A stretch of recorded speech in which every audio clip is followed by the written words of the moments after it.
I think one of the biggest nails in the coffins to prove your point here about that these characters have so little emotion. And at first I was thinking, all right, it might have been a mistake. It was in episode 2, but then we saw it again in episode 3. And it's basically like when they're getting attacked in these space battles and everything like that, no one's worried at all. They're just bored. No. They're actually, your life is at risk. You're getting attacked and you're sitting around like nothing is happening. We saw, the Twi'lek when she's trying to chase it. There's like a big cannon blasting at her constantly. And she's like, oh yeah, let's try and get a tracker. Can you throw a tracker? Come on, hurry up, get that tracker on. And then in this episode 3, Ahsoka and Sabine, they're in the ship. They're getting attacked and they're not even stuff. They're like, oh, whatever. It's like, attack you need to roll the ship to the left so that I can get a line of sight on these guys. Okay, I'll do that. It's like, they're so bored. The thing that killed it for me in that scene was they were organizing it like you just said, Drinker, and then there's going to be a moment where she's going to call it in, right? And then they can sync up their moves. And so typically a character's going to say, now, like that sort of thing. But Ahsoka went, now. Yeah, and I was like, ugh, that hurt. Because think of they're obviously the point of comparison here would be in A New Hope, like the fight against the TIE fighters on the Millennium Falcon when Luke's on the guns, and that scene is really exciting and fun because you feel the tension of the chase. They seem to be taking damage as they go. There's a real urgency to it. And when Luke scores a hit, he's like, oh, super excited. And then you get, Han Solo being like, don't get cocky, kid. It's all great. It's like great character moments, good action. It feels like there's stuff going on here that means something. With this, it's like, I know exactly where this is leading. But there's so many contrivances as well, because when she's shooting at them with the cannon, it just goes, oh, we lost them. You go, what do you mean they lost them? They're literally in the ring. Yeah. And it's not just that. The lasers don't work. They're literally, no wonder she's not emotional. She's not emotional at all because they're getting shot at tons of times and the ship doesn't even shake. Yeah. Yeah. It's just, what is the point of those fighters? Like, they do nothing. Well, they finally had a line really late into the action scene where it was like, oh, deflectors are at 10%. I was like, good God, these are the best deflectors in humanity. Like, what the fuck? But also, Mola, when they said that, I was like, wouldn't you be a bit more worried? Like, what were you doing up to this point? I would have been getting worried when they got to 50%, and then suddenly we only have 10% left. I'm like, what the hell happened? Oh, holy crap, you guys are... Because I'm thinking, if the shields go down, you'd be dead. One good solid blaster bolt, and it's gone. And I nearly flipped out because... when Ahsoka is she gets, so I don't, spoilers, we're getting into the episode already, but there's a part where the people shoot at Ahsoka's ship while the shields are down. Blasters actually hit the ship and they do nothing. They don't even scratch the ship and there's no shields on it. I'm like, what is going on? I had so many questions about that scene because, getting onto the hull of a ship while the shields are theoretically up, wouldn't that just, cut you in half or something when you try to get on it? But also, just for the people who are watching this who might not have seen this episode, imagine that, you're getting under attack by, multiple starfighters, and they've crippled your ship with turbo laser blasts, right? And you're drifting. And they're swinging around to finish you off, right? In that space of time, a few seconds while they're closing in to finish you, Ahsoka has time to leave the cockpit, make her way down to the airlock, get into a spacesuit. It's got stupid bits to cover her tentacle things. Even with their tentacles. It's so retarded. How she stick her tentacles into the thing, Yeah. It's and put all that shit on and then go inside. Sabine, can you sit me up? Yeah, I just love to see a scene where she's trying to get the tentacles in and they won't fit properly, or they it's like trying to put a glove on and your fingers don't line up properly. Come on! And she does all that in the few seconds that it takes for these starfighters to circle around and come at them, and then she comes out onto the hull of the ship with a pair of lightsabers. I mean, it would be like me taking on an F-22 with a club. And just being like, come on, you motherfuckers. And then it works. These things could just hover. They don't have to close in on you because they're not aircraft. They could just stop half a mile away and just blast away at you and kill you. And you've got nothing. Well, then Drake should deflect all the lasers back into him. On the point just keep firing until she gets tired. Like, just fire at her parts of the arms. ship she's not even on at that point. Just be like, what the What fuck's this Shad lady said doing? earlier about the deadpan delivery of a lot of the lines. Again, can you only imagine what it's like on set that the director would be like, "No, I want you to say it with less emotion. tone in your voice. Can you say it again with More deader boring. eyes? You know, like what? Can you look more bored? Yeah, yeah. And also, Drinker, you mentioned tension there, right? There's no tension. There's no suspense at all. It's because the characters aren't worried. They're getting attacked. Their lives are at risk, and they're just, they're sitting there like they're flicking through channels on a TV show. They're just like, oh yeah, we'll do this and that, and that conveys to the audience. Well, the characters aren't worried. Why should I be worried? Yeah, I think I saw nothing Rosario else. Dawson smiling a few times in the middle of a battle. It's stupid. You know the other thing, right? That just like made my brain melt. Is the reason that they put themselves in such danger, right? Is that they're approaching the fucking Eye of Sauron, whatever this stupid thing is, right? And the droid is like, right, I need to scan it, and they're like, okay, scan. And he's like, "Ooh, this is very interesting. This is fantastic stuff, right?" And then they're like, "Right, so we can fly away now." No, I have to complete my scan. It's like, okay, because we're only like 100 yards away from this fucking thing, and they're really shooting at us now. They're like, no, we have to finish scanning this thing. And I just thought, seriously, have you not got enough now? You've seen what this thing is. You know where it is. You know it's like some hyperspace fucking portal thing. That's enough. You can just go now. You don't need to scan every fucking square inch of this thing to know they're building something really dangerous and you need to stop it. It's like that's scanning the too. toilets. He's scanning everything. The droid was specifically the one that was super protective, but didn't even like he was following rules and protocols, right? You tell me the protocol is always complete the scan even when your ship is about to be destroyed. Yeah. There's another point as well where Sabine asks him like, why did we come out of hyperspace so far away?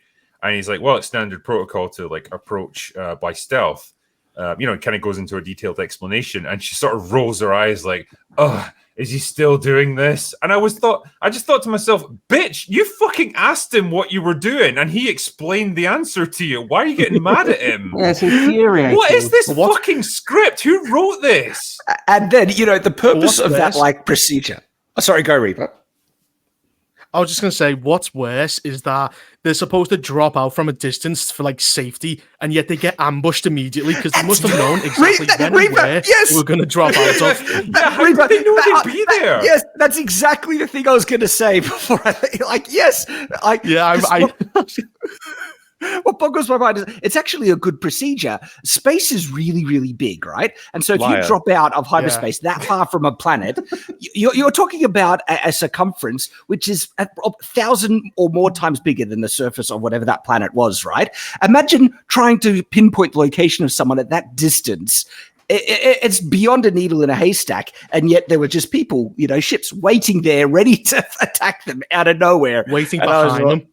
Because you've got to be further than where they are.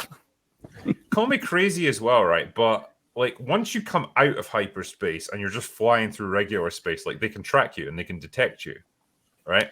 So doesn't it make more sense to hyperspace in as close as you can, take a quick snapshot, like a quick scan of the area, and then hyperspace out again? It's like, okay, we've learned what we can here, and we're out. So it's so funny. We were there. I mean, the technology is so inconsistent with Star Wars at the moment. Once upon a time, you couldn't track someone through hyperspace unless you had a tracker on their ship. That was established in A New Hope. But of course, with the Disney sequels, they had a whole thing that they could track us through hyperspace. And so I have friggin' no idea what the technology is capable of in this point in time. It's funny, whatever the scriptwriters say can be done.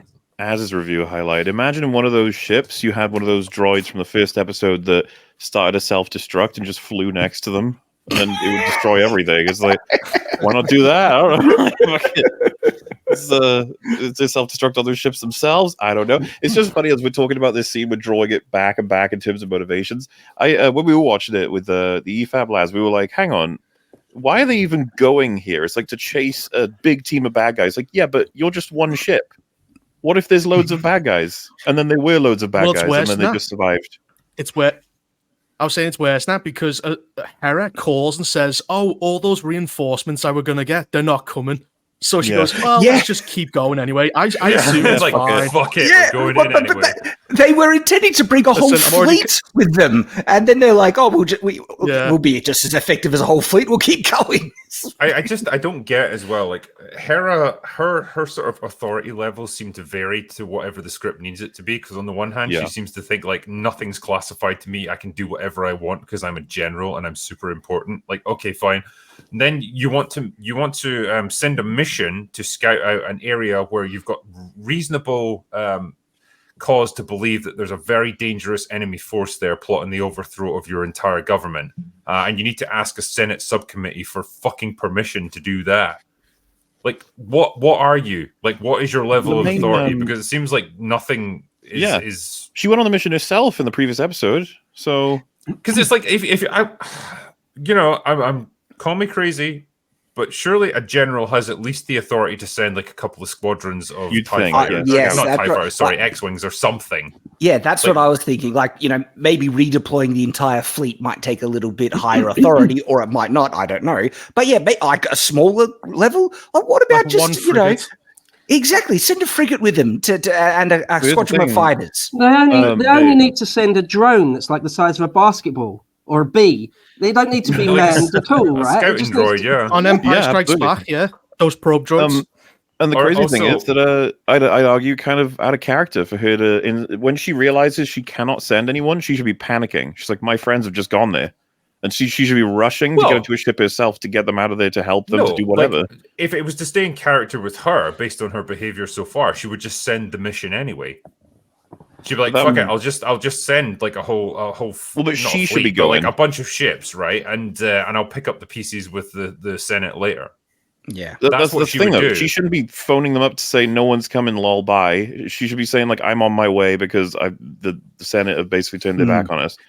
If anything, I'm going to get you guys out because there's no way that we'll be able to do it on our own. Yeah, but whatever. Nobody cares. All of the actors pretend like nothing's happening.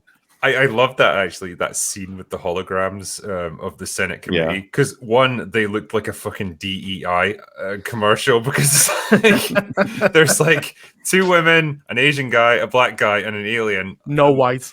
Take a fucking guess at the one demographic that's conspicuously absent there. But anyway, whatever. But there's a point in the conversation where they're like, we're going to confer for a little bit, so we need some, we need some privacy. And she leaves the room, and I just thought, why don't you just turn the holograms off? Like, why does she have to go? You're not even physically there. But it also seemed to be like the main issue was they didn't have proof of Thrawn or proof that they were going for Thrawn. And I was like, wow, the general's word isn't enough. That's crazy. Okay. They say such stupid things. They're like, the Empire is now scattered and their fleet is like all over the galaxy and stuff, so we don't need to worry about them. And I just thought, okay, like, say for the sake of argument, there's just a random Star Destroyer like roving around. That's a pretty big fucking threat. A huge problem. So, like, that could vaporize a planet all by itself, just by orbital bombardment. If that's there, you should fucking send things. You should send ships to deal with it. Not only that, the key element when it comes to remnants of an empire that you want to avoid is like probably a leader that binds them all. That's probably the last something thing that can unify them all together. And not only, even if there's a slim chance that he's back, it's like, well, it's worth checking out. I think you can allocate a few resources to this. And not only that, they just learned that there were Empire sympathizers that were basically running an entire construction scheme, re-equipping a fleet of ships. Like, they were sending off these really key components, and they learned that some Empire sympathizers were rebuilding what must have been a fleet or something really big that required that hyperdrive. That would be such a massive alert. You would be like, holy crap, send the fleet to that location to find out what the hell these Empire sympathizers are building, because that's such a huge threat. And they're like, nah, it'll be fine. It's always nuts. They're like, you just want to fight Ezra, don't you? It's like, oh, wow, okay. I was there. I did the mission myself. They tried to kill me, the Empire-affiliated people. They escaped with the very precious resources. We don't know exactly what they're doing, other than intending to get Thrawn back to otherwise resurrect the Empire. I don't even know why she was there. Like you guys said, it's just like, can she not conduct a mission? Can she not organize a mission? Why does she need their approval? Don't you guys think that Thrawn should be a more fascinating character? Like, for example, in episodes 4, 5, and 6, or 5 and 6, when you start getting glimpses of the Emperor, it's sort of fascinating. You can't wait for the next glimpse of him. Yeah. Right? You're really sort of drawn in to the whole mystery of that. Whereas for me, it seems like the Thrawn character, it's like, yeah, I suppose you're supposed to be this huge, giant, overarching character and everything. But maybe I'm just too cynical now. I'm too old and cynical. But I'm saying like, I don't know. I don't really seem to care about him that much, and I don't know why. Well, I'm with you, history bro. Aren't you? I haven't watched Rebels and only bits of Clone Wars, so I don't know anything about Thrawn apart from what they're trying to introduce us to him in Mandalorian and now Ahsoka. And I could not give two stuffs about this character. He doesn't feel intimidating. He doesn't feel like an imposing threat. And the reason why it really worked with the Emperor is Darth Vader was such a freaking badass. He was so intimidating. And then you see him kneeling to this, figure in the hologram, and you're like, holy crap, that says something. Here, all the villains have been just wet blankets, and it's been a fail on so many levels that we're 3 episodes down, right? And we haven't even we've obviously not seen a glimpse of Thrawn, so we don't know anything about him really. We've had some vague references to him being dangerous. That's not enough to make us care about this character. Yeah, but imagine Morgan Elspeth kneeling to him. Wow. But that's never going to happen because of the reasons that we all know. She kneels on his neck. Do you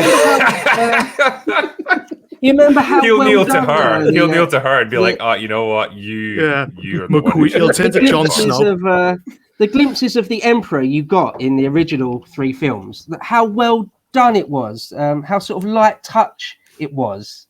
Again, playing with the idea of tension and suspense and mystery. It seems like that's a completely forgotten skill, or not even forgotten, just thrown away. Well, I think they attempt it. They just don't have the talent to carry it through. Again, the characters don't feel worried, so we don't feel worried. And the fight scene when they're trying to fight off the attackers when they arrive at the system, right?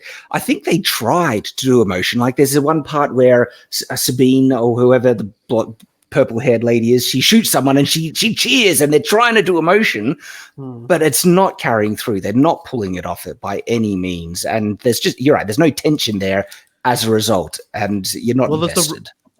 Well, that was the Rey problem. Like, she comes in and shoots 3 TIE fighters in one shot and goes, I like this. And you're like, okay, it's supposed to be a serious scene, but she's just having the time of her life killing everyone. That's the problem. These characters are just unbelievable. Like Sabine is having fun being completely overwhelmed by this giant ring and loads of TIE. What are they called? They're not TIE fighters, are they? Oh, they're discount TIE fighters, yeah. Those ships look awful. They look like those stupid little stunt racer things from the 1930s that would do barnstorming and stuff, but they turned them into starfighters. That's literally. They even make the kind of they're modelled on Japanese Zeros. I don't know if anyone else thought that. World War II Japanese fighters. I think it's just because they had the little stubby wings. It made me think of the Rocketeer when they had those little racing planes. They just look like that kind of thing. Do you think they spent all the money on the giant ring, so they went, oh no, we don't have enough money left for these ships, so we'll just put laser pointers on them? I think so. So they just spent everything, yeah. Because their gunfire does nothing, like you pointed out. Even when the shields are down and they're shooting at Ahsoka, and it glances off the wings and the hull, literally hits the ship. Not a scratch. Doesn't even leave a scorch mark or anything. I couldn't believe it. What is this? And that's the point about stakes and tension. We're supposed to be worried that the shields have lowered. Well, you've shown us that they do nothing when they hit with no shields anyway. So why are we supposed to freaking care? Yeah, the bit when there's 6 of them initially, and then Sabine blows up a bunch of them, and then 2 of them chase them down into the atmosphere of the planet, and they're still firing away at them while the fucking zero gravity space whales are flying around as well. What the fuck is this show? Anyway, he has it. But I was like, well, what? I'm even less invested now, because if 6 of these fucking things couldn't damage the ship, what are 2 of them going to do? Who even cares if they score a hit? It doesn't do anything. You're not going to damage this thing. You clearly can't. I'm sorry, Reaper, go on. I was going to say, I said Dave Filoni has this obsession with whales. Like, he must be like a gay fish because it just keeps going. He puts them in everything. They're now like intergalactic space traveling fish. Yes, Look, They travel galaxies now. They've got hyperspace migration routes, don't they? And What does that even mean? Do they have like a hyperdrive shoved up their arse? What do they? How do they even? As a concept, I'm not opposed to it, but the execution is really poor. They actually look like whales, and do like if they migrate through hyperspace, to me that would imply that these are creatures that literally live in space. But now you have them flying in an atmosphere, counteracting a planet's gravity for some reason. They're just magical giant fish at the moment that can do. How do they fly between galaxies? It would be like us saying, like, oh, that's the supersonic geese over there that migrate from like New York to London in 2 minutes. Those whales are just absolutely absurd. The most ridiculous, absurd thing. But just going back to the laser thing real quick. Did you guys notice? You know when the big ring thing starts firing its giant cannon? And it's turbo firing lasers, yeah. It's firing like green lasers, but it's also like World War II era flak with exploding shells at the end of it. What is it laser exploding shells. against? Yeah, again, it's like they took these basic concepts of, like, I guess in the same way that Lucas did, World War II flak cannons, and just said, right, we're going to port it into this space setting, and they didn't think even the slightest about how it actually would function or what it is or anything. It's just I wonder what the process is when, like, Dave Filoni writes a first draft. How many eyes in the production staff read that and they're like, yeah, that's good, go with that, that's fine. I think he scrolls it in crayon. Process, really. I think with half the letters backwards, and then like they're just like, yeah, nice one, Dave. Good job. Just let him do what he wants. Well, here's just Charles drawings. Is the final thing. I don't know.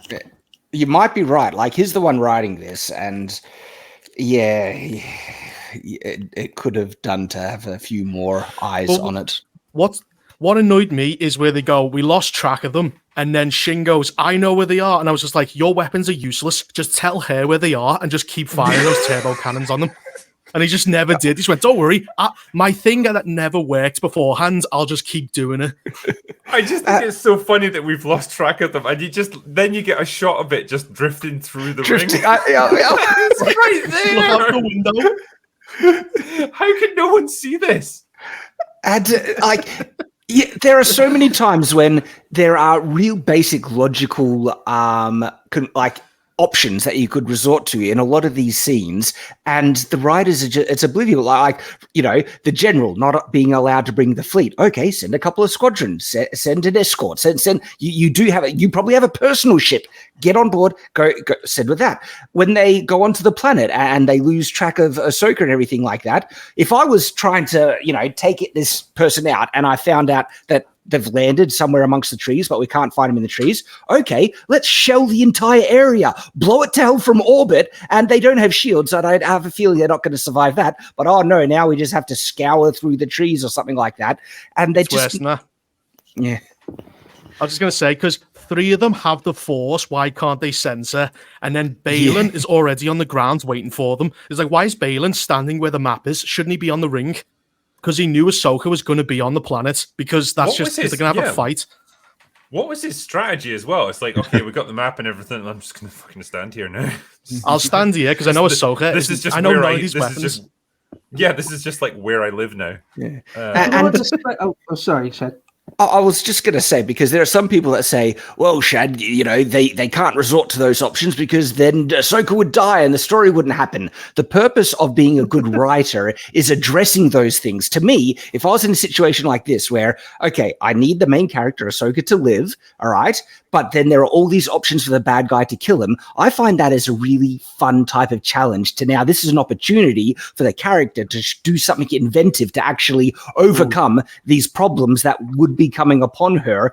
But a bad writer, they just pretend they don't exist. So she lands and she's fine. As the saying goes, like, a character can only be as smart as their writer.